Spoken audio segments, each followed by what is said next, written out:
হঠাৎ দ্রব্যমূল্য বৃদ্ধিতে নাজেহাল সাধারণ মানুষ, মাথাভাঙার বাজারে প্রশাসনের নজরদারি।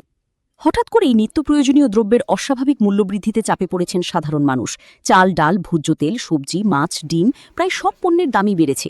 কোথাও কেজি প্রতি ৩ থেকে ১০ টাকা, আবার কোথাও পিস প্রতি বেড়েছে কয়েক টাকা। ফলে মাসের সংসার চালাতে গৃহস্থীর বাজেটে বাড়তি চাপ পড়েছে। যদিও প্রতি বছর এই সময় কিছু পণ্যের দাম বাড়ার প্রবণতা দেখা যায়, তবুও এবার হঠাৎ মূল্যবৃদ্ধি নিয়ে উদ্বেগ তৈরি হয়েছে সাধারণ মানুষের মধ্যে। আর সেই কারণেই পরিস্থিতি নিয়ন্ত্রণে রাখতে মাঠে নামল প্রশাসন। রবিবার মাথাভাঙার বিভিন্ন বাজারে অভিযান চালান মহকুমা শাসক সুশোভন মণ্ডল, এসডিপিও সমরেন হালদার, মাথাভাঙা ১ ব্লকের বিডিও শুভজিৎ মণ্ডল, সাব ইন্সপেক্টর পিঙ্কি রায় সহ অন্যান্য পুলিশ ও প্রশাসনিক আধিকারিকরা। তাদের সঙ্গে উপস্থিত ছিলেন স্থানীয় রাজনৈতিক প্রতিনিধি মৃগাঙ্ক সাহা, শিবশঙ্কর সাহা, অভিষেক জৈন সহ আরও অনেকে। বাজার পরিদর্শনের সময় একাধিক দোকানে একই পণ্যের দামে বিস্তর ফারাক ধরা পড়ে। যেমন একটি দোকানে ফুলকপির দাম ছিল কেজি প্রতি ৭০ টাকা, অন্য একটি দোকানে একই ধরনের ও একই আকারের ফুলকপির দাম চাওয়া হচ্ছিল ১০০ টাকা। কেউ দাবি করেন ফুলকপি মেঘালয় থেকে এসেছে, আবার কেউ বলেন বেঙ্গালুরু থেকে। কিন্তু বাস্তবে পণ্যের মান ও আকারে তেমন কোনো পার্থক্য চোখে পড়েনি। প্রশাসনের পক্ষ থেকে দোকানদারদের কাছে দামের ভিত্তি জানতে চাওয়া হয় এবং বিভিন্ন নিত্য প্রয়োজনীয় পণ্যের মূল্য, গুণমান ও বিক্রির পরিস্থিতি খতিয়ে দেখা হয়। পাশাপাশি পচা বা নিম্নমানের খাদ্য সামগ্রী বিক্রি হচ্ছে কিনা তাও পরীক্ষা করা হয়। ক্রেতাদের সঙ্গেও কথা বলেন প্রশাসনিক আধিকারিকরা। তাদের আশ্বস্ত করে জানানো হয়, কোনো পণ্যের দাম অস্বাভাবিক মনে হলে বা কৃত্রিমভাবে মূল্যবৃদ্ধির অভিযোগ থাকলে দ্রুত প্রশাসনকে জানাতে হবে। অভিযোগের ভিত্তিতে তদন্ত করে প্রয়োজনীয় ব্যবস্থা নেওয়া হবে বলেও আশ্বাস দেওয়া হয়। প্রশাসনের এই বাজার পরিদর্শনে অনেক ক্রেতাই স্বস্তি প্রকাশ করেন। তাদের আশা, নিয়মিত নজরদারি থাকলে অযৌক্তিক মূল্যবৃদ্ধি ও অতিরিক্ত দামে বিক্রি অনেকটাই নিয়ন্ত্রণে আসবে। ওগুলো কোথেকে আসে? ওগুলো হিমাচল থেকে নাকি? শিলিগুড়ি থেকে আসে। শিলিগুড়ি থেকে। ড্রাগন ফ্রুট কি লোকাল?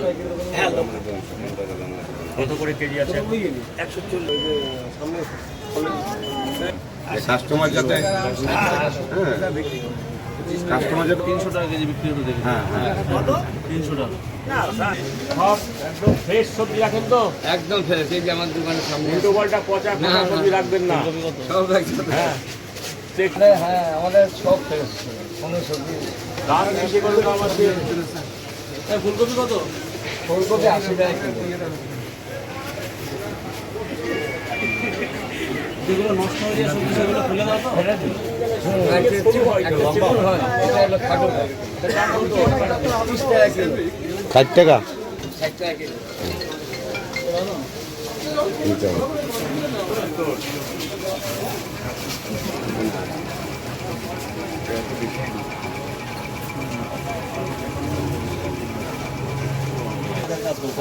আলাদা করে দেবে। ঠিক আছে? অযথা বেশি দাম।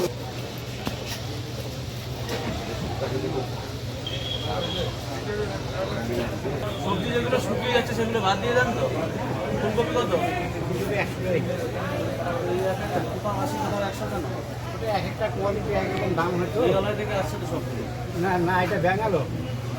মোটামুটি ধরুন আমরা 55 টাকা বিক্রি করতে পারতাম, সেটা এখন 60 টাকা বিক্রি করতে হবে। পালকির আবার 2-3টে কোয়ালিটি আছে। হ্যাঁ, পাল্টে ওটা 8-10 টাকা কম করে। সবচেয়ে কম কোনটা আছে? সব থেকে কমটার মধ্যেও এখন ওই দাম ধরুন 56 টাকা, 57, 58। আর সব নিচে।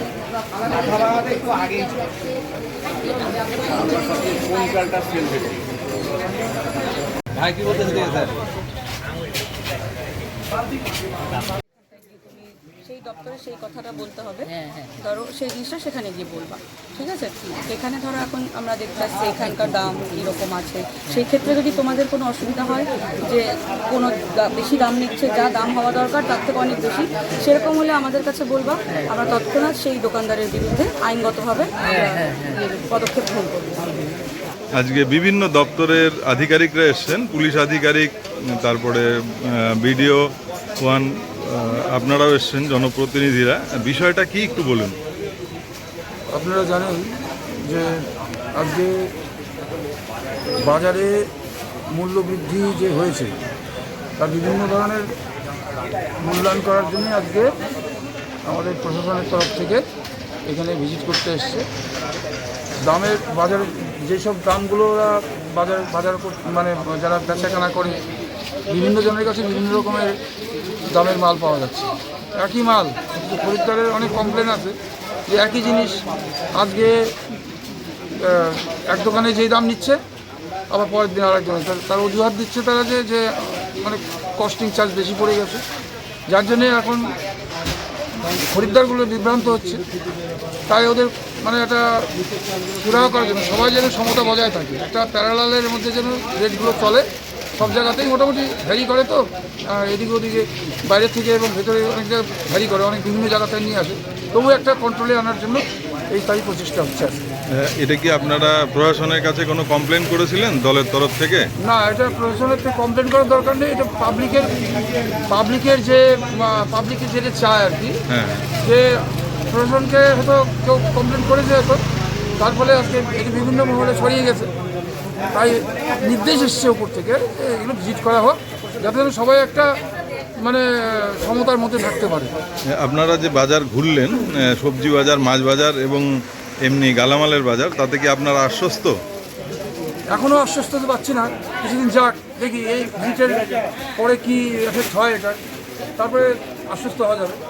আমার নাম মৃগাঙ্ক সাহা, আমি মাথাভাঙ্গারি বাসিন্দা, আর আমি ভারতীয় জনতা পার্টি কুচবিহার জেলার এক্সিকিউটিভ মেম্বার।